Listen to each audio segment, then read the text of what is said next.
Muy buenas a todos, nosotros somos Alexaí el Imberbe y Dante el Caballero sin Caballo, dos entusiastas de la historia universal que deseamos compartir nuestra pasión con todo aquel que se atreve a escucharnos. En nuestro podcast podrás encontrar a personajes, batallas, libros y sucesos que por su importancia han trascendido hasta nuestros días para formar parte de lo que hoy conocemos como la historia. Acompáñanos cada semana para conocer lo más relevante de la historia del mundo desde el Neolítico hasta la actualidad. Todo esto en un ambiente ameno e informal, porque hay muchas formas de contar una historia. Pero es mejor cuando es platicadita. Las primeras formas de armamento fueron lanzas de piedra con la punta envenenada. Hay registros de chinos que usaban armaduras de cuero y armas cortas hechas de jade. Las armaduras eran mayormente de cuero de búfalo. El desarrollo de las armaduras ha ido directamente relacionado al de las armas, ya que para cada nueva arma se creaba una nueva armadura. La protección personal cumplía la función de preservar la vida de quien la portaba o de atenuar las heridas que recibía, otorgándole una ventaja en combate. Acompáñanos a revisar la historia de las armaduras. Les recordamos que pueden encontrarnos en Twitter o Facebook como @hplaticadita o buscándonos como Historia Platicadita. Igualmente pueden contactarnos vía correo en historiaplaticadita@gmail.com. También pueden seguirnos en Instagram con hplaticadita o bien dejarnos sus likes en iVoox u otras plataformas de podcast.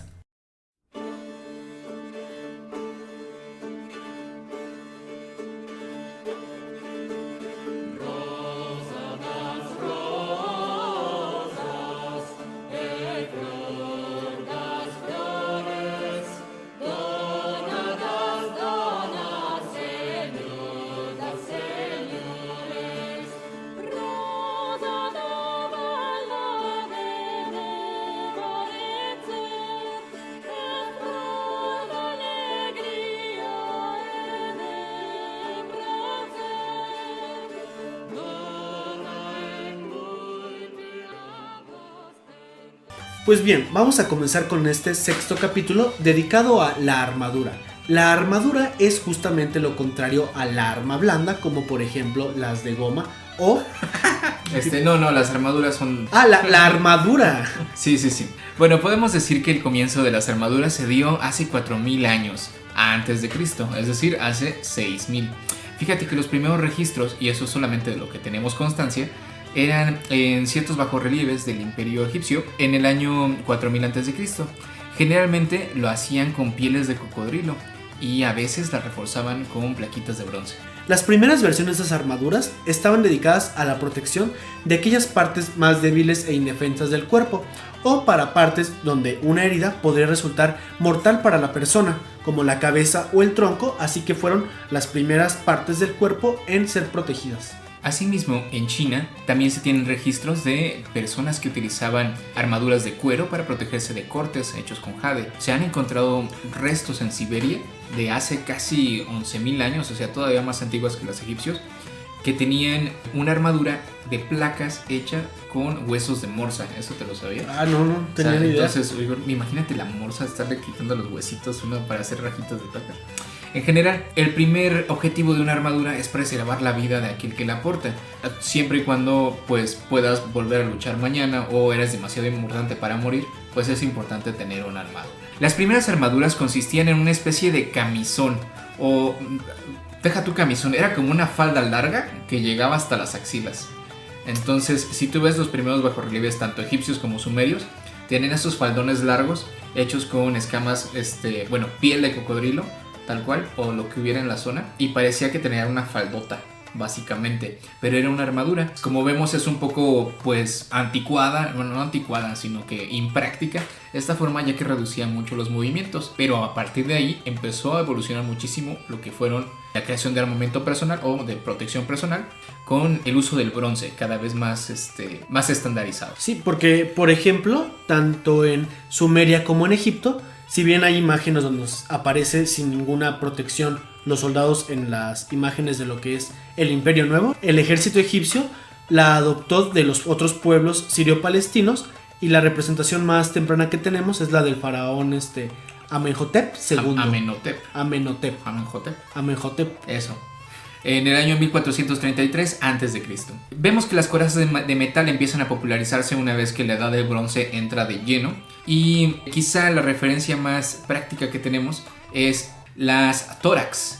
Las tórax eran unas armaduras de bronce realizadas por los griegos, y también existieron los linotórax, que utilizaron pues precisamente los hoplitas de los que hablamos hace un par de episodios. Hay que recordar que el bronce es una aleación producida a partir del cobre y el estaño, el cual, si bien ya existía tanto protección como armamento de cobre, el bronce ofrece una mayor resistencia que el cobre. Así es. Y bueno, las armas de cobre, como ustedes pueden también verificar, como que si tienen ustedes instrumentos de cobre o tubos de cobre en su casa, es un material muy maleable. Por lo tanto, el cobre a la hora de acuchillar no se daba mucho porque se ponía romo. El bronce tampoco era muy bueno. Si recordamos un poquito cómo describen las luchas en la guerra de Troya, casi siempre los contendientes acaban dándose con el puño limpio porque sus armas se les echaban a perder. O sea, se les ponían romas. Y justamente va a ser los griegos los que van a popularizar, bueno, por decirlo de alguna forma, el protegerse con bronce.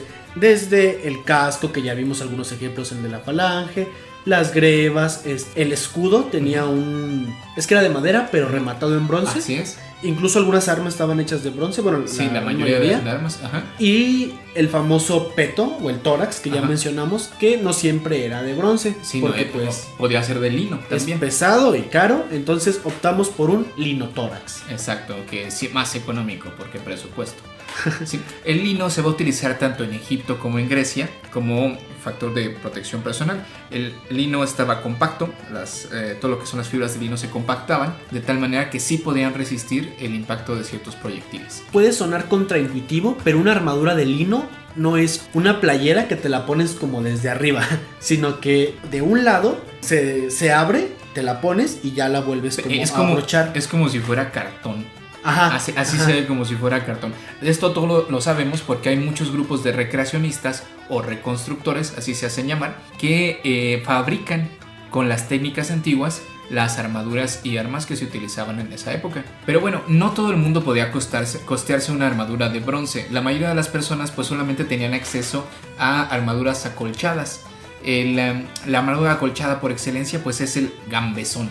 El gambesón, por llamarlo de alguna manera, es como si tuvieras un edredón alrededor de tu cuerpo. Un suéter de edredón. Un suéter muy grueso. Lo que se hacía es que los soldados más pobres, es que somos muy pobres. Sí, es que hay que recordar que no son ejércitos profesionales, sino cada quien se paga su equipo. Ajá. Lo único que tenían a la mano para poder cubrirse era fibras vegetales o bien fibras de madera. Y estos primeros gambesones van a formarse siendo como una armadura colchada, a veces con cierta protección de madera o de metal si lo había, si tenías presupuesto. Aunque sería bueno señalar que cuando hay armamento que sí es de bronce, generalmente existe algún tipo de acolchado. Ajá. Porque pon tú que la espada no te corta, pero pues te mete un marrazo. Ajá, marrazo. Un marrazo, perdón. Sí. Para pasar de la antigüedad a lo que es el Imperio Romano, que es quizá el mejor ejemplo que tenemos de ejército organizado y que por ende pasó a tener una armadura estandarizada, vamos a dejar que la edad de bronce pues, se quede un poquito en el pasado y pasamos a la edad del hierro. Del fierro. Del fierro. Pariente. Bueno, para migrar un poco de la edad de bronce a la edad de hierro, vamos a acompañarnos con este pequeño tema musical de la serie Roma de HBO.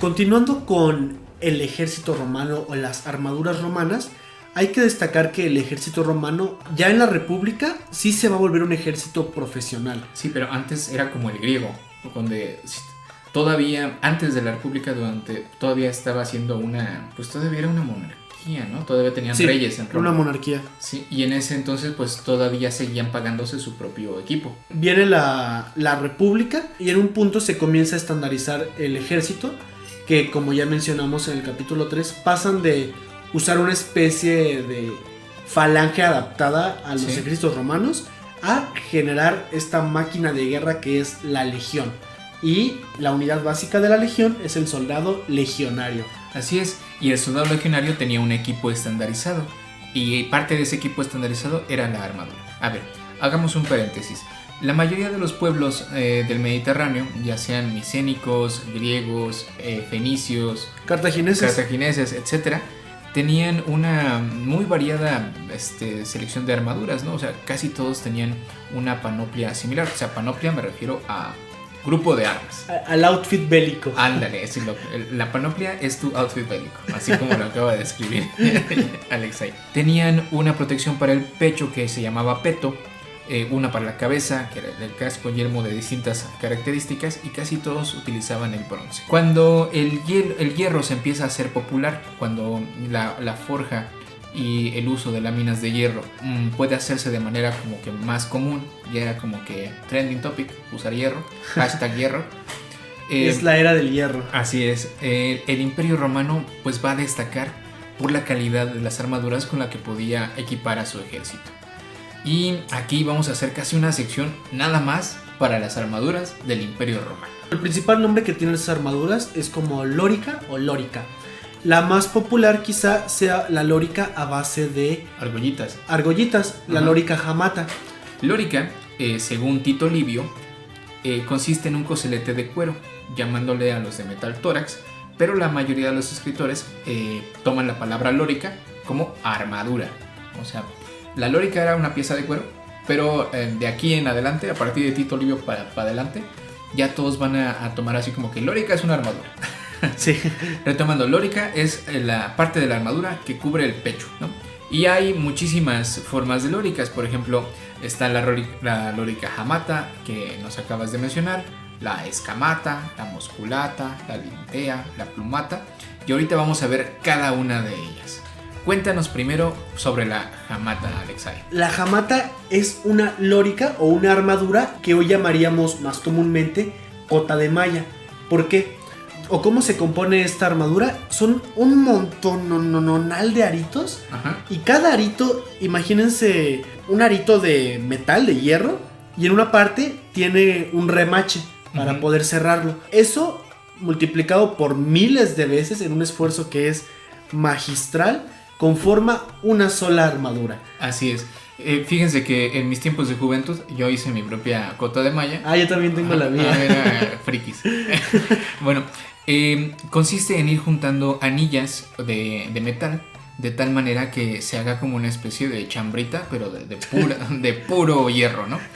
Y como acabas de mencionar, aquellas de mayor alcurnia o las más resistentes eran las que estaban remachadas. O sea, cada uno de los aritos tenía un remache para hacer la lórica más fuerte. Sí, de hecho las lóricas que ahora hacemos nosotros los aficionados son tejidas, pero en lugar de con agujas son con pinzas. Son con pinzas, pero bien. La gran ventaja de la lórica jamata o de esta cota de malla es que es muy buena para protegerte contra cortes, y como sueles tener algún gambezón debajo, también te protege de los golpes. ¿Cuál es el gran problema? El problema son las armas punzantes. Esta armadura no protegía nada de las flechas o de las puntas de lanza, o asimismo si la espada se utilizaba como para picar, ¡pac! Nada más protegía de cortes, o sea, los cortes hechos así lateralmente. El corte no pasaba, pero donde te filerearan. Sí, o sea, precisamente para evitar que esto pasara, surgieron otro tipo de armaduras. La que sigue es la lórica escamata, la cual lo que consiste es como en un montón de láminas de hierro sobrepuestas y parece pues, un pescado. Una escama de pescado. Ajá. Exactamente, por eso se llama escamata. Lo que se hacía era evidentemente más, protegía más que la lórica jamata, que era de anillitas, Pero esta pesaba mucho. Pesaba mucho y aparte un buen golpe le tumbaba alguna de las escamas. Ajá, así es. Y también al estar las escamas dispuestas, digamos que hacia abajo, era muy vulnerable. Venían los golpes por abajo. Es decir, hagan de cuenta que alguien le quería dar un gancho al hígado a alguien, pero con una espada. Entonces, si daban un golpe por debajo, entraban por debajo de las escamas y aún así podían hacer mucho daño. Entonces, pues no hay armadura perfecta, pero esta era una de las más como que de alcurnia. De hecho, muchas fotos, muchas esculturas de emperadores. Muchas esculturas de emperadores o incluso representaciones pictográficas de emperadores y reyes tienen lóricas escamatas. Hablando de armaduras uyuyuy, la más uyuyuy es la plumata. La lórica plumata es una armadura que son como capas muy finas, igual de láminas de metal. Ajá. Pero son más chicas que la escuamata. Es como un intermedio entre la jamata y la... Sí, hagan de cuenta que son escamitas muy finas, como si fueran plumas, y por lo mismo permite más la movilidad y se ve muy nice. Googleenlo en este momento, una lórica plumata. Wow. Y además, cada una de estas escamitas o cada una de estas laminitas estaba esculpida como si fuera una... Bueno, eso en las armaduras más nice, ¿no? Pero en muchos casos, para cuando se trataba de reyes o de emperadores, pues se podían dar el lujo de pagar así como que tráeme a 300 esclavos que pongan aquí cada quien una plumita. Y bueno, el chiste era más que nada, aparte de la protección que podían brindar, era pues el resalte de la personalidad que estaba utilizando esa armadura. Y la lórica plumata es exclusiva de las clases altas, por decirlo de alguna forma, de aquel que puede costearla. Sí, porque era carísima. Y carísima también es la que sigue, la lórica musculata. La lórica musculata es como un tórax. Como un tórax griego, pero en lugar de agarrar un plumón y dibujar los cuadros, ándale, así como que en alto relieve los músculos. Exactamente. Sí, así, cuando no tienes tu six pack, tráeme la musculata, era esa. De hecho, si ustedes googlean la lórica musculata, hay recreadores que tienen como la pancita, pero la lórica musculata tiene el six pack. Sí, y se les ve por arriba la panza. En curva. Son los cuadros 3D. Claro. Pero también hay muchas imágenes de emperadores que traen esta lórica musculata, sobre todo porque además pues le ponían, al ser como una placa de metal, de bronce en este caso, también había de hierro, se podía esculpir y podían pues poner ahí muchos motivos como el escudo de armas, etcétera, etcétera, ¿no? Si no mal recuerdo, en la película de Gladiador, de hecho sale una lórica musculata. Pero bueno, sigue la lórica, la más famosa, la que han visto en todas las películas. La que gracias a Hollywood la conoce todo el mundo. Es la lórica segmentata. Para que podamos describir esto, la lórica segmentata es como una especie de láminas de metal. Grandes, esas son amplias. Láminas grandes, de tal manera que se ven... Pues es la imagen del legionario clásica que tenemos todos, ¿no? La armadura que tiene como capitas. Son un montón de capas, las cuales están encima de un gambesón. Y es una armadura que en realidad no se utilizó tanto tiempo. Y además era muy cara. Según yo, la lórica segmentata se va a estandarizar hasta las... Es que aquí bajita la mano, es que el Imperio Romano duró 1000 años, ¿no? Y en 1000 años hubo... Bueno, la historia romana. Muy grande, ¿no? Pero son este tipo de lóricas, las segmentatas, las que podemos ver en la columna de Trajano.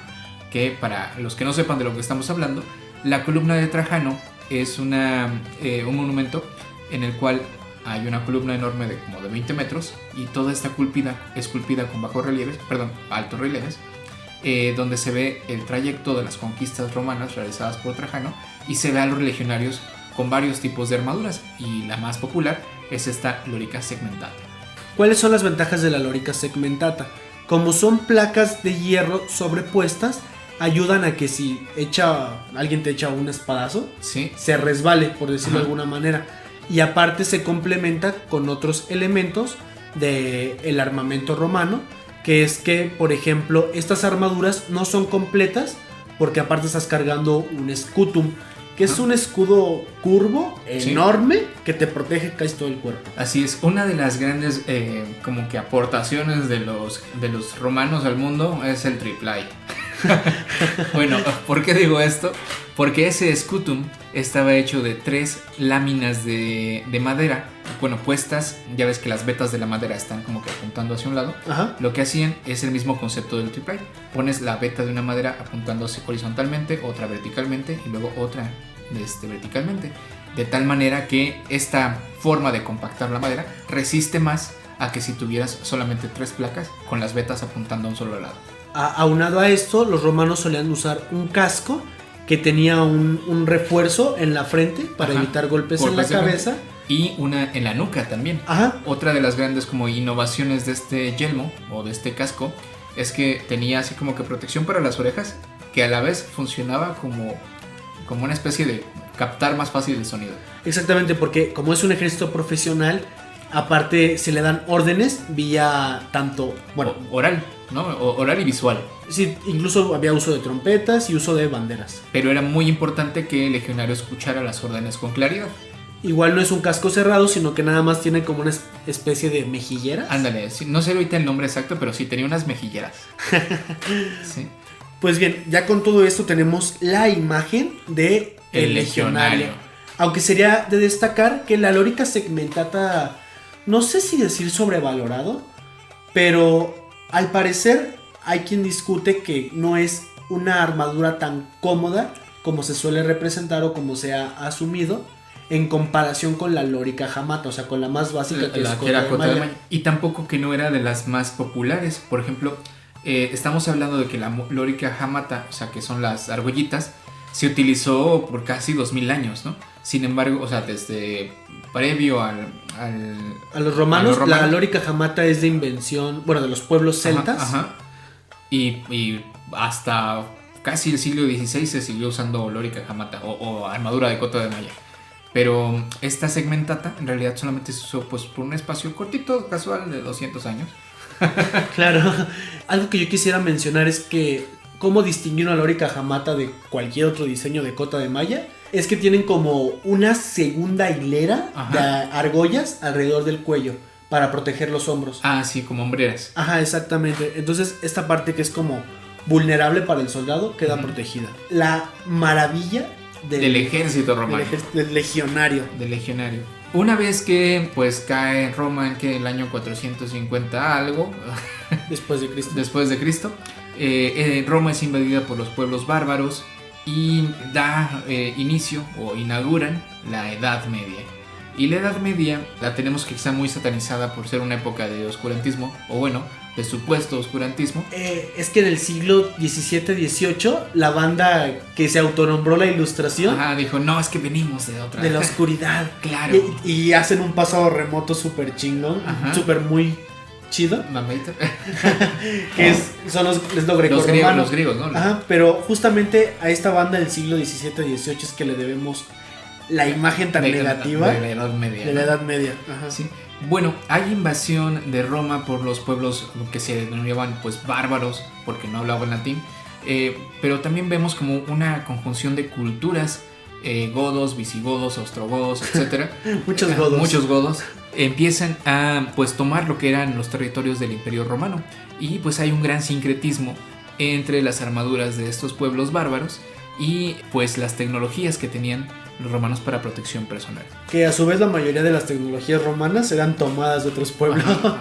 Era como que el catalizador de todas las energías. Es el agua de horchata cultural mediterránea. Ya pues. Quizá la imagen que tenemos nosotros del caballero medieval es aquel que está todo cubierto de hierro, pero lo cierto es que durante gran parte de lo que sabemos o de lo que conocemos como Edad Media, se siguen utilizando las armaduras que pues eran el hit de la época, que era pues la cota de malla o la lorica jamata.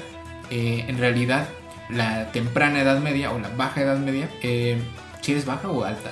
¿Alta? Primero es alta, los primeros 500 años, y luego es baja.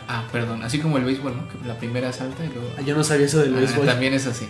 Bueno, ahora saben algo. Total, en la alta Edad Media, que son los primeros 500 años, que se da del 450 y algo hasta el año 950 y algo, vamos a ver que las lóricas o las cotas de malla son el ajonjolí de todos los moles.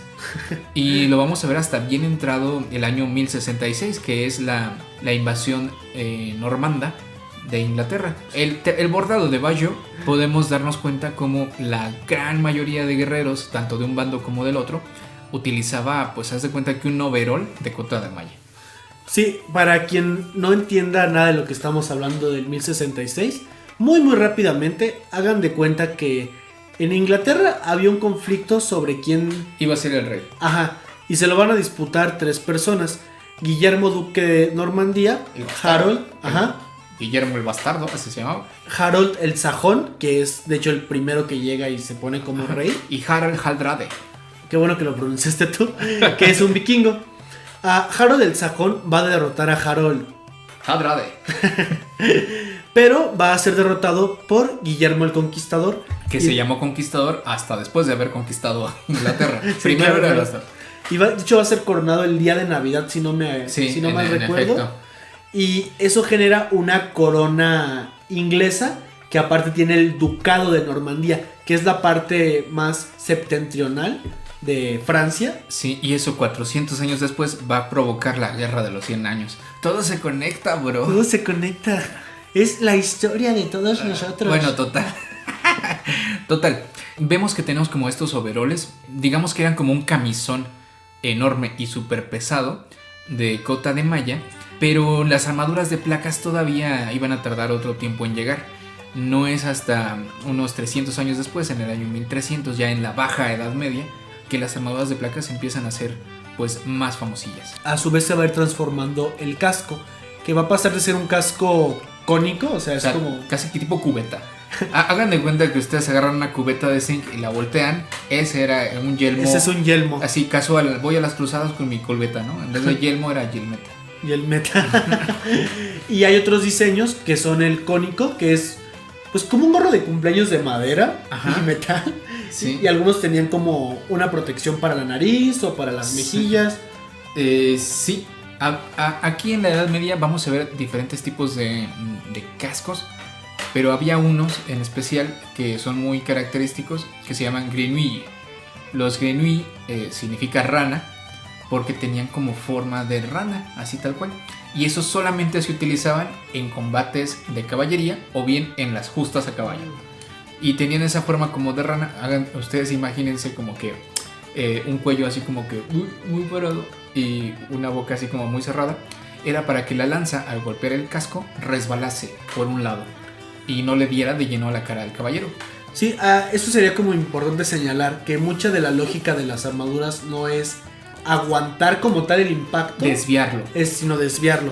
Ajá. Entonces suelen ser entre más sofisticada, más curva o mostrar pequeñas diferencias. Exacto, porque por ejemplo vamos a retomar el de los yelmos en forma de cubeta de las cruzadas. Sí, o sea, si ustedes ven la imagen de un caballero templario, va a traer un yelmo de cubeta, porque es el año 1200, 1300, más o menos. Esos pues eran casi un imán de golpes, ¿no? Porque no desviaban propiamente los golpes. Si bien te salvaban de el espadazo que te iban a dar o de las flechas que te iban cayendo, el golpe lo tenía que absorber pues el acolchado que tenía por dentro el casco. Sin embargo, vemos que a partir del siglo XIII, siglo XIV, empiezan a surgir estos yelmos como que más estilizados, más redondos, cuyo objetivo principal es desviar tanto las flechas y dardos del enemigo como los cortes con la espada. Aquí sería como bueno mencionar que las armaduras pasan de ser cota de malla a láminas, pero también se pasa del hierro al acero. Así es. Para quien no lo sepa, el acero es una aleación de hierro y carbono, donde entre más elimines las impurezas, va a ser tanto más flexible como más resistente. Dejamos las lóricas de lado, pero algo que siempre tenía que estar presente era el gambesón. El gambesón es una especie también de acolchado que llevaban por dentro todas las armaduras, porque si bien cuando te daban un espadazo podías quedar protegido por el metal, esto no quitaba la fuerza cinética que llevaba el golpe. O sea, todo lo tenías que parar con tu parte del cuerpo afectada. No sé si se escuchó bien, pero todo lo tenías que parar. Todo lo que hacía la armadura es parar el golpe, pero no la fuerza que llevaba la espada, ¿no? Entonces podían romperte un brazo por dentro de la armadura. De hecho, por eso algunas armas se pensaron ya no para como romper la armadura, sino como para tundir. Ajá, o sea, como los martillos de guerra. Ajá, que no, el objetivo no era como que no traspasase la armadura, sino como mayugar todo lo que iba dentro. y es curioso porque conforme las armaduras se van haciendo más complejas, el gambesón va siendo más completo, las placas van cubriendo más partes del cuerpo, el escudo se va haciendo más pequeño. Sí. Y para todo aquel que no tenía dinero para comprarse una armadura de cuerpo entero, existían las brigadinas, que era una armadura acolchada, era prácticamente como si tuvieras tu gambesón, pero por dentro tenía láminas finas de metal para poder amortiguar un poco más el golpe. Sí, hay que recordar que el Imperio Romano tenía ejércitos profesionales, pero en la Edad Media se regresa a los ejércitos de leva. Ajá. Entonces como de, pues, el señor feudal trae conflicto, vámonos todos con lo que traigamos. Sí, ajá, y casual, pues bueno, tráete la colcha, ahí las laminitas que tengas, voy a hacerme una brigadina. Hay muchas maneras de poder visualizar cómo se ve actualmente, bueno, cómo hay reconstrucciones actuales de esto, porque existe toda una liga de combate histórico medieval.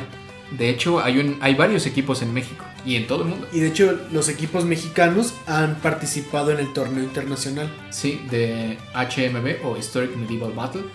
Si ustedes tienen tiempo, googleenlo, HMB México o HMB país donde resida, ¿no? Y en los mundiales apoyan a la selección mexicana de HMB. Sí. La de HMB nos va mejor que en la de fútbol, por no presumir. Sí, claro, ya ganamos algo.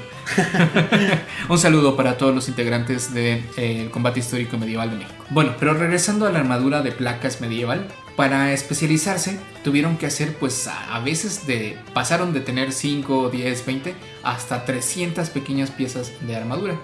Entre más articulada estaba la armadura, es decir, entre más fácil era moverte con ella, era necesario pues hacer piezas más especializadas.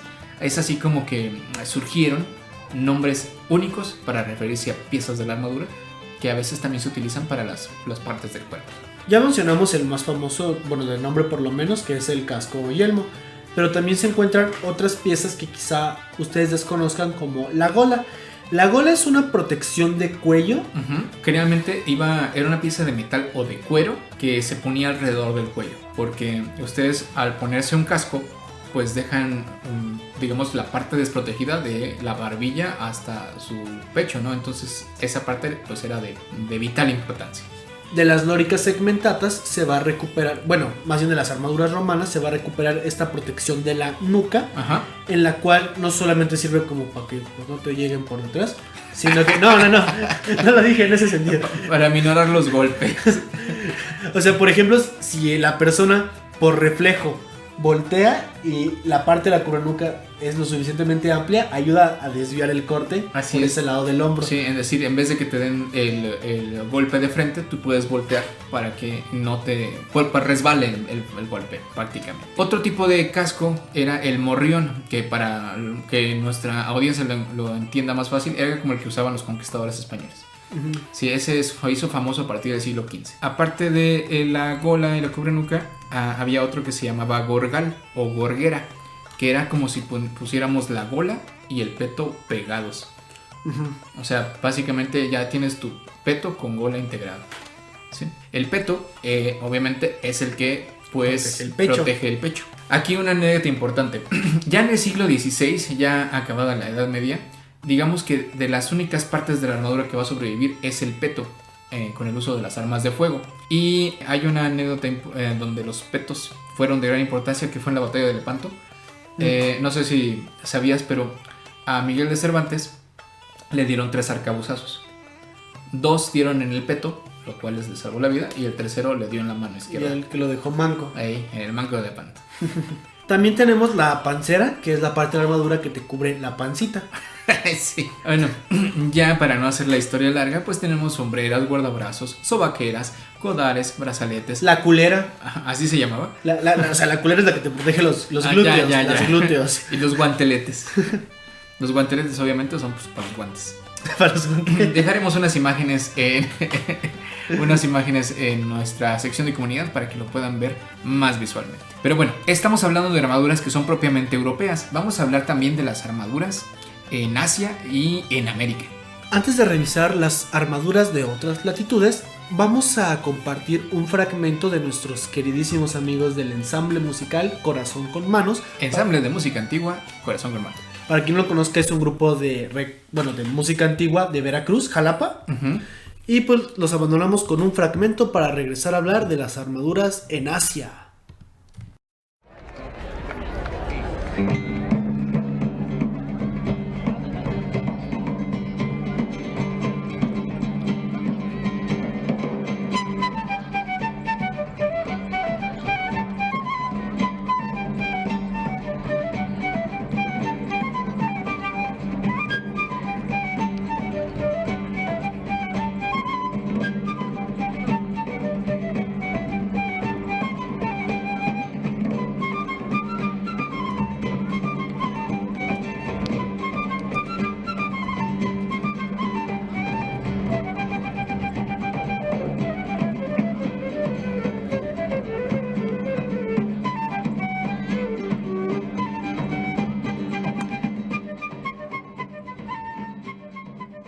Bueno, ese fue un fragmento de Corazón con Manos. Ustedes los pueden buscar en Spotify y disfrutarlos. Y pues ya así podemos justificar el uso de sus canciones en nuestro podcast. Sí, claro. Creative Commons. No nos demanden. Bueno, vamos a hablar de las armaduras japonesas, que son yo creo que las más famosas, ¿no? Por aquello de los samuráis y sí, ven mucho anime, niños. Quizá lo que vamos a tener más en cuenta es la armadura del samurái, que también se llamaba tanko, así como tanque, pero en japonés tanko. ¿El tanko no es pre-samurai? Sí, es pre-samurai. Pre-samurai. Explícanos qué es un samurái. ¿Qué es un samurái? Un samurái. Es que no quiero decir que es un señor feudal, ¿sabes? Un señor de la guerra japonés. Es una persona que se dedica tanto a lo bélico, tiene labores de organización tanto política como administrativa, pero la parte que nos interesa a nosotros es que es un dirigente bélico. Así es un señor de la guerra. Suena al libro, ¿no? Sí. Bueno, la primera de estas corazas consistía de placas de hierro unidas con correas de cuero, de tal manera que parecía mucho una lorica segmentata. Parecía mucho, no, pero no era. Claro. Era un tanco. Por favor. Ajá. Y quizá otro era el keiko. El keiko era esta armadura que era muy similar, pero utilizado por tropas de caballería, o gente que iba a caballo. El keiko pues tenía protecciones más extendidas hacia las piernas, porque cuando vas arriba de un caballo es donde te pueden herir más fácil, ¿no? En las piernas. Bueno, creo que se nos olvidó mencionar en la parte de Europa que las armaduras más finolis están pensadas para caballeros. Caballos. Que están en caballos. Ajá. Hay que recordar que es una armadura pensada para un jinete. Ajá. O sea, hay protecciones para soldados de a pie, pero las más acá, son para caballeros. Exactamente. Y también los caballos tenían su propia armadura, ¿eh? Uh-huh. Y bueno, quizá uno de las unidades más armadas que tuvo el Imperio Romano y otras civilizaciones fue el catafracto. El catafracto es una caballería muy pesada. Sí, pero muy pesada. Prácticamente todo estaba armado. El caballero, el caballo, todo. Combinando cota de malla y láminas, tanto el jinete como el caballo estaban protegidos de tal forma que era muy difícil dañarlos en combate. Sí, era como el tanque de guerra de la antigüedad, básicamente. ¿Cuál es el problema del catafracto? Pues que pesa mucho. Es muy pesado. Uh-huh. Entonces pesa tanto que el jinete y el caballo se cansan rápidamente. No es para un combate de persecución, por decirlo de alguna forma, ni para un combate tampoco muy prolongado. Va a ser una caballería profesional que puede romper cualquier línea. Sí, es como una fuerza de choque. Incluso va a aportar en algunas ocasiones armas ligeras como arcos o jabalinas para persecución o para causar otro tipo de daño que no sea el de choque. Así es, más que en el Imperio Romano, esto lo vamos a ver en el Imperio Romano de Oriente, que es cuando ya se fragmenta, se vuelve el de Occidente y el de Oriente. El de Oriente es el que conoceríamos como Imperio Bizantino. Además es la unidad especial del Imperio Bizantino en el Age of Empires. Sí, y es muy cara. Ajá, sí. Pero es muy pesada. Claro, por cierto es sensible a las flechas, no lo utilicen contra arqueros. Pero bueno, lo que se trata aquí es establecer un antecedente de caballerías pesadas que en la Edad Media son las que van a dominar los campos de batalla. Así es, el caballero como tal, o sea, era la persona que tenía dinero suficiente para pagar un caballo, o sea, alimentar un caballo y además servir en las guerras de su señor, porque acordémonos que en este sistema feudal es como un sistema donde tú eres siervo de otro y así sucesivamente. Tú tienes siervos que a veces son siervos de alguien más, porque siempre hay un señor al que tienes que guardarle fidelidad. Hay que tener nuestras reservas con esto de que las armaduras se parecen, porque, vamos, las armaduras responden de forma recíproca. Y obviamente no es la misma el arsenal que se encuentra en Japón que el que se encuentra en Europa. Tú no vas a hacer las mismas armas para responderle a los piqueros o a los caballeros occidentales, a por ejemplo el uso de una katana o de arcos orientales. Exacto. En cada región del mundo siempre las armaduras van a responder al tipo de armas de las que tienes que defender. Digamos y viceversa. Digamos que en Japón pues las armaduras de placas no eran necesarias porque el tipo de armas que había pues no se prestaban para ello. Lo que había mucho en Japón, y por lo cual de hecho es famoso, es por el uso de armas de corte, como la katana, que la katana en sí no tiene punta. La katana es una herramienta de corte totalmente, no se utiliza para picar, por decirlo así. Entonces tenemos como estas armaduras como estereotípicas de placas, que más que aguantar un golpe van a desviar ese corte. Así es por eso que no es hasta el siglo XVI que tenemos como que una armadura de hierro sólido. La mayoría de las veces, o digamos que en la mayoría de el periodo Han, o la era, el Lan, se va a caracterizar el uso de la armadura conocida como Do. Y es la armadura típica de samurái que nos viene a la mente cuando pensamos en alguien, ¿no? En un samurái, perdón. Pero básicamente estaba hecha de finas tiras de hierro unidas con cuero o incluso con seda. Qué fino, ¿no? Sí, samurái. Ya para el siglo XVI, algo que sí va a ocurrir es que hay un contacto con Europa. Y es el momento en el cual Europa está desarrollando armas de fuego, donde la más primitiva es el arcabuz. Eso obliga a que las armaduras tengan que adaptarse ante esta nueva arma. Van a fracasar en el intento, pero lo van a intentar. Entonces, ¿qué pasa? En el siglo XVI, la armadura japonesa va a mostrar algunos cambios para intentar pues adaptarse a este nuevo tipo de armas que están llegando también a la isla de Japón. Hay que recordar que los portugueses fueron como de los primeros en entablar relaciones con los japoneses, también los españoles en cierto momento, y llegan los arcabuces, llegan las armas de fuego, y con ello también llegan el uso de los petos de hierro para resistir el golpe de estos arcabuces. Aquí sería interesante señalar que los historiadores difieren según su tema de estudio cuando acaba la Edad Media, pero para nosotros nos sirve mucho el año de 1453 porque pasan dos cosas. Cae Constantinopla. Cae Constantinopla y eso obliga a los europeos a buscar nuevas rutas comerciales, que va a hacer que los portugueses quieran buscar rutas en Japón. Llegar a Japón. Que va a ser básicamente una navegación de cabotaje, pero bueno, eso lo vemos después. Y en ese mismo año se acaba la Guerra de los 100 años que ya mencionamos, que de hecho duró 117, pero Francia se lleva la victoria y en parte es porque comienza a implementar el uso de armas de pólvora. Esto ya en Japón va a significar que las armaduras van a intentar adaptarse no solamente a aguantar el balazo, ¿sí?, sino que similar con las armas, intentar que la bala se desvíe. Ajá. Y también, a su vez, el de cubrirla de las armas tradicionales japonesas, que son armas de corte. También de esta época es el famoso kabuto, que aparte de ser un Pokémon, es el nombre que recibe este casco o yelmo, que anteriormente estaba hecho con finas placas de hierro, pero ahora con el uso de las armas de fuego empieza a ser un yelmo sólido de metal. Es el como estereotípico que tiene una protección muy amplia en la parte de atrás y una especie de protección en la cara. Sí, como una máscara. Ah, ya. Ese es el kabuto. Bueno, y mientras todo esto pasaba en Asia, también vamos a ver que se desarrollaron armaduras en América. Pero antes de pasar a ver las armaduras en América, vamos a hacer otro pequeño corte musical. También cortesía del ensamble de música antigua Corazón con Manos.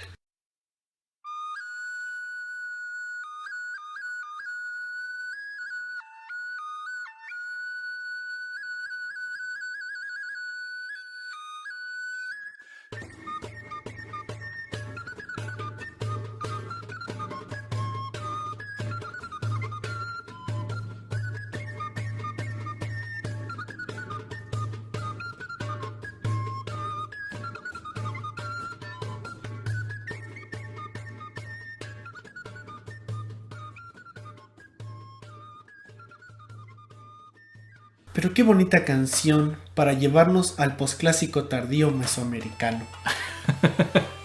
Bueno, otra vez recordando que cada armadura va a cumplir el papel de protección en base a las armas que había disponibles en el entorno donde se desarrollaban.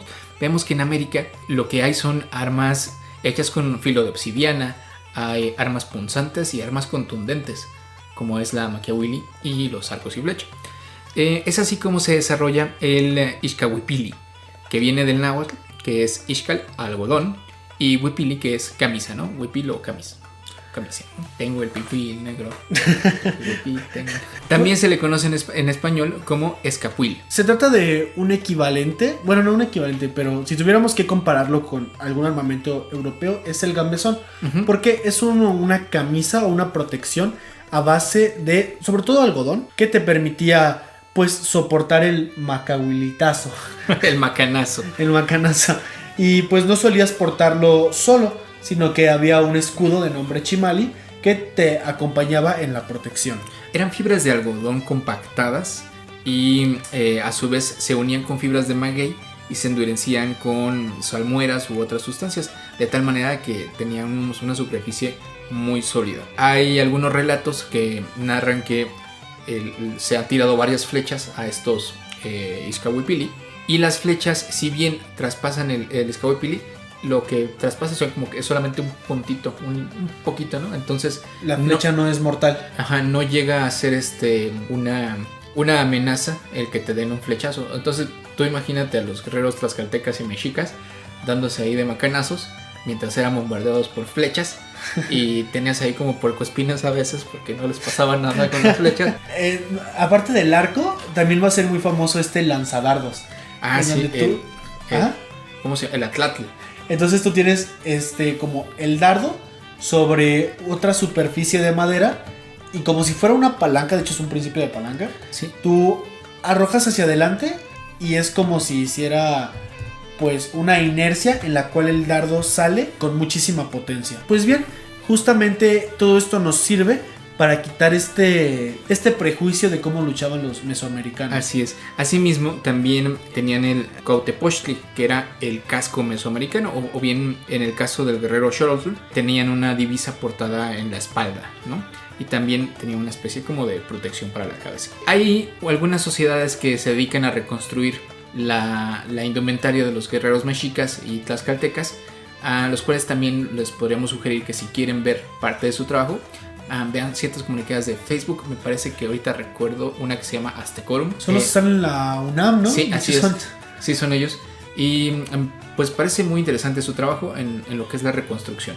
Si ustedes quieren revisar una fuente primaria, vean la matrícula de tributos, donde básicamente es un documento donde los tenochcas, los de México Tenochtitlán, le dicen a cada pueblo, pues me tienes que dar tanto de esto. Cállate. Entonces hay algunos a los que les piden los trajes, a los que les piden los chimales o los materiales para realizarlos. Entonces tú puedes ver, porque como no es texto sino iconografía, sí, tú puedes ver la imagen de cómo se veía. Ajá. Básicamente. Otra fuente es la crónica del conquistador anónimo, en la cual se habla un poco del armamento de la época. Muy bien. La armadura mexica o el Ixcahuipili pues no era para menos. De hecho, muchos conquistadores o muchos de ejércitos que vienen a conquistar a otras partes de México van a optar por utilizar el Ixcahuipili porque era, a fin de cuentas, más barato y más efectivo contra las armas de las tribus mesoamericanas, ¿sí? Entonces van a dejar de lado las pesadas armaduras para utilizar también estos Ixcahuipilis, que además pues muchos eran soldados de la fortuna, o sea, venían con lo opuesto, ¿sí? Entonces tampoco nos imaginemos al conquistador todo cubierto de hierro. Bueno, ya una vez que explicamos el origen de las armaduras tanto en Asia como en América, vamos a retornar a la historia de las armaduras como tal, que van a sufrir una gran evolución a partir del siglo XVI, cuando las armas de fuego ya son de uso común. Si bien ya existían, bueno, siempre se han realizado pruebas como para ver si tu armadura sí funciona, va a haber una diferencia ya con las armaduras a partir de la pólvora. Antes, ¿qué se hacía? Existían las armaduras de prueba y media prueba. Las que se probaban con ballesta de torno, que para quien no sepa, es una ballesta que tenía como una especie de manivela Ándale. para cargar la flecha. Por lo tanto, había más tensión y salía con más fuerza.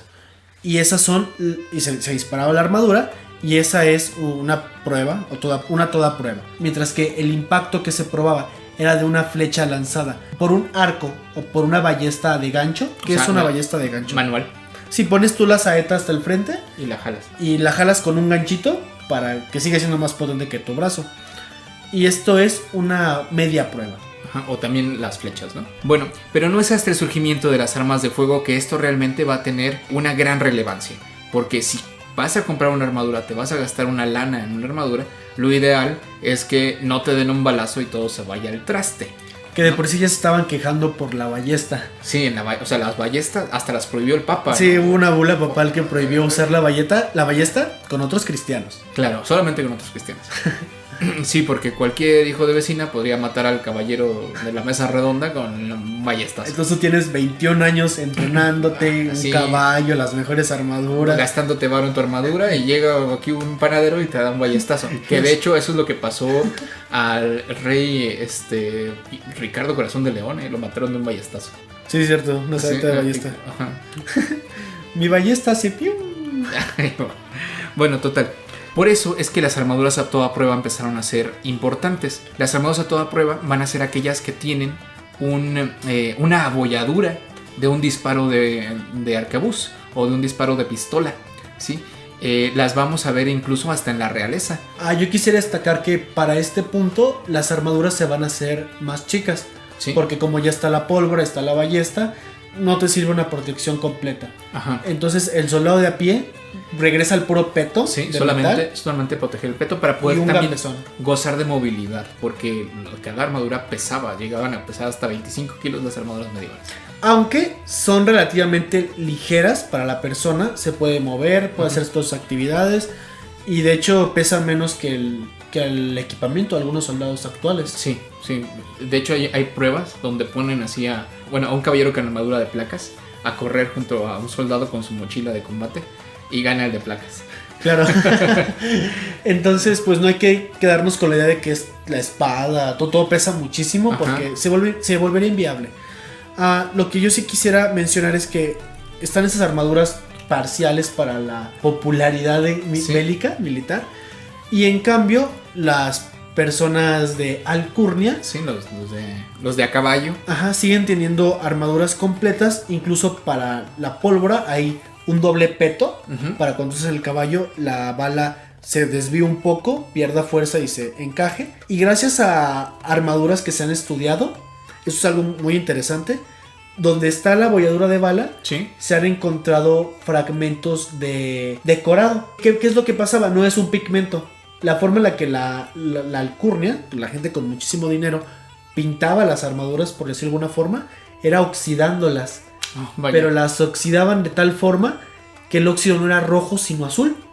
Entonces hay recreaciones Ujú. de cómo se ve la armadura y no es el color plata que solemos pensar y que es el común para el soldado de a pie, sino que son azules. Bueno, por lo menos algunas de las clases más pudientes. Sí, claro, porque además hay que recordar que aparte de ser un elemento para protegerte en el campo de batalla, también es un elemento para ostentar tu poder económico o tu poder social. Los que portaban las armaduras más finas, más desarrolladas, pues querían dejar patente que eran grandes señores o grandes reyes. De hecho, por ejemplo, un personaje que fue el rey de Francia, Francisco I, me parece, en la batalla de Padua, va a ser rescatado gracias a que su armadura era muy, muy ostentosa, muy evidente. Entonces, el soldado de a pie que lo derribó de su caballo y que ya le iba a dar matarile, se fijó en que tenía una armadura muy finolis y dijo, bueno, este seguramente es rico, quizá no me lo mato porque me puede pagar un rescate. Y también hay que analizar que muchas de las armaduras que se han preservado hasta nuestros días de grandes señores o grandes reyes utilizan estos boquetes que habían dejado las varas o bien abolladuras que dejaban las varas a ser disparadas a las armaduras como elementos decorativos, como elementos para todavía decir mi armadura sí sirve y además presumo que está a prueba de todo. Precisamente en estas pruebas para las armaduras vamos a ver también que la utilizan como una forma de decorar sus propias armaduras. En el caso de la armadura de Felipe III de España, vamos a observar que hay incluso hasta 7 disparos en la armadura, que dejaron obviamente una oquedad en la armadura, y esta va a ser decorada incluso con perlas, cada una de las perlas sobre como que el hueco que dejó el impacto de bala. De hecho, por la parte de atrás llegó a penetrar el balazo. ¿Y qué le pasó a Felipe? No, o sea, no la traían puesta. Ah. El fin era decorar la armadura con los impactos. Ya. Aparte de probarla, la decorabas. Sí. Ya para cerrar, la armadura va a desaparecer, por lo menos la de metal, conforme se vaya perfeccionando la pólvora, de tal forma que para el siglo XVIII y definitivamente el XIX ya no van a existir estos guerreros de acero. Quizá la única forma en que lograron llegar a perdurar partes de armadura fue a través de los coraceros, que era un cuerpo especial, son famosos los del ejército francés napoleónico, que eran guerreros a caballo, armados con sable y con un peto de metal que utilizaban precisamente para acosar a formaciones armadas con fusiles. Pero fuera de eso, prácticamente va a desaparecer el uso de armadura en el campo de batalla hasta el surgimiento de los chalecos antibalas, pero eso es otra historia. Pues muy bien, con esto finalizamos nuestra brevísima pero general historia de las armaduras. Esperamos les haya gustado. Y pasamos a nuestra siguiente sección, que es Historiando Ando.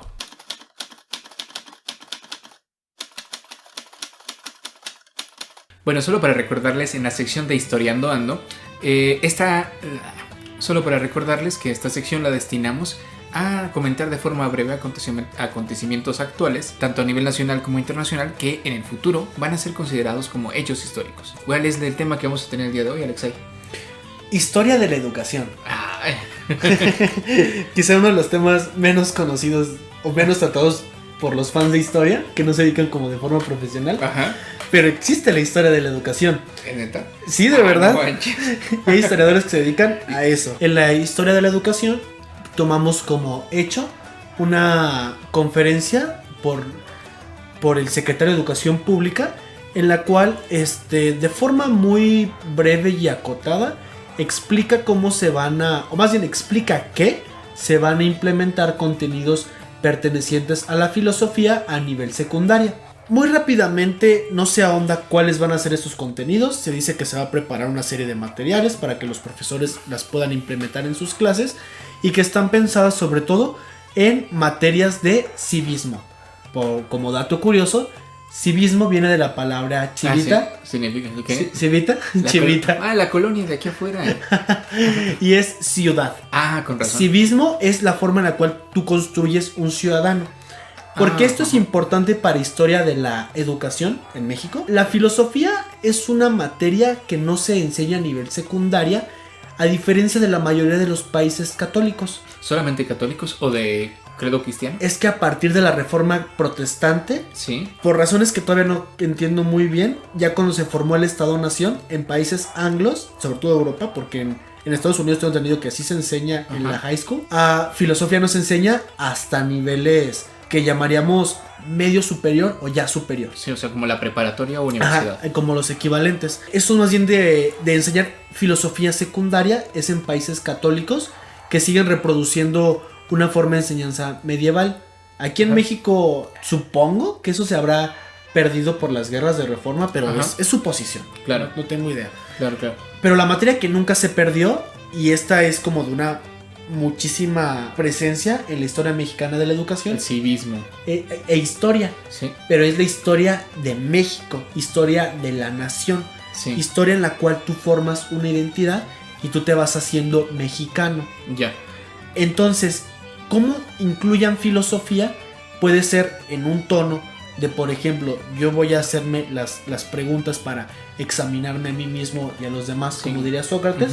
O voy a poder argumentar y justificar cosas como el Estado, como la nación, como la mexicanidad. Entonces esto abre el debate de cómo va a ser el impacto sobre el alumno. Si va a ser como en historia de que nada más va a reforzar su identidad mexicana, claro, o va a marcar una diferencia. Fíjate que más que el impacto, a mí lo que me intriga es realmente si el profesorado va a tener que capacitarse para dar este nuevo curso, porque bueno, para nadie es ajeno que una de las grandes problemáticas que hay en México es la actualización del profesorado en cuanto a los temas a impartir. Entonces se abre la pregunta de 1, ¿cómo se va a implementar? 2, si se va a capacitar a los profesores para que den esta formación filosófica o si se va a integrar profesores que tengan la capacidad de dar esa formación filosófica. Pues bien, para no hacer demasiado largo historiando Ando, porque este capítulo nos quedó particularmente largo, ¿Sí? Ahí queda la pregunta, queda la incógnita, y lo que pase con esta reforma educativa va a hablar muchísimo de la historia de la educación en el país. Con esto finalizamos Historiando Ando y pasamos a nuestra sección de El Telégrafo.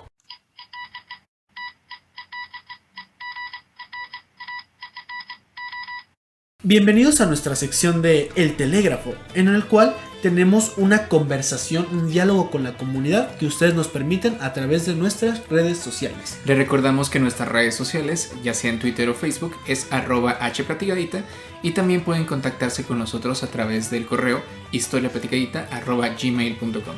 ¿Qué tenemos para hoy, Dante? El día de hoy en la sección de comunidad, pues queremos presumir, aparte de que tenemos ya llegamos a las 400 escuchas, el que gran parte de nuestro público como tal está en México, el 73%, pero tenemos un porcentaje de público que está fuera del país, así como que dice ya la audiencia es internacional. Están más allá del charco. Así es, hay varios escuchas que nos escuchan desde España, así Olé. que un saludo, tíos. Y también algo que me impactó en particularmente, que es que tenemos escuchas en Irlanda y en Alemania. ¿Cómo se dice hola en gaélico? No tengo idea. No tengo idea. Pero hello, bis morgen. No tengo en alemán. Y bueno, pues no sabemos quiénes sean, pero un saludo a cualquiera que nos escuche en Alemania, o a cualquiera que nos utilicen. Nos utilicen para aprender. Claro, en Irlanda, Eringobrach. Y también un saludo a la comunidad que nos está escuchando desde Estados Unidos, que hemos de suponer son hispanoparlantes. También estamos investigando cuáles son como las plataformas que ustedes prefieren para escuchar este podcast. La gran mayoría de ustedes ha dicho que nos escuchan en Spotify, pero hay un grupo que también nos está escuchando en iVoox. iVoox es una plataforma realmente muy práctica. Si ustedes no la utilizan, se la recomendamos, porque además pueden acceder a los comentarios o dejarnos un comentario directamente en el capítulo en el que ustedes quieran comunicarse con nosotros, además de acceder a contenido adicional que publicamos a un lado de cada capítulo. Ya ven que cuando les decimos que imágenes de apoyo y cosas así, pues eso lo podemos publicar en iVoox de forma inmediata. Entonces los conminamos a que también utilicen la aplicación de iVoox para escucharnos. Asimismo, agradecemos a todos los participantes del grupo de El Telégrafo de la Historia Platicadita en Facebook. Realmente es muy ameno leer sus comentarios y recibir sus likes. En el grupo del Telégrafo de Historia Platicadita también hicimos un álbum especial para memes, así que cualquier meme histórico relacionado con algún capítulo lo van a ver allí. En nuestra página de Facebook empezamos a publicar imágenes también de apoyo con una cierta descripción, para que ustedes puedan visualizar aquello que estamos contando en cada capítulo. Y queremos señalar que pues ni Dante ni yo somos especialistas o super expertos en ningún tema. Entonces cualquier comentario o corrección que ustedes nos quieran hacer, no solamente la vamos a atender en la plataforma a la cual ustedes se comuniquen, sino que nos gustaría hacer una sección de fe de erratas. Sí, la fe de ratas, o la de roedores. Ratatouille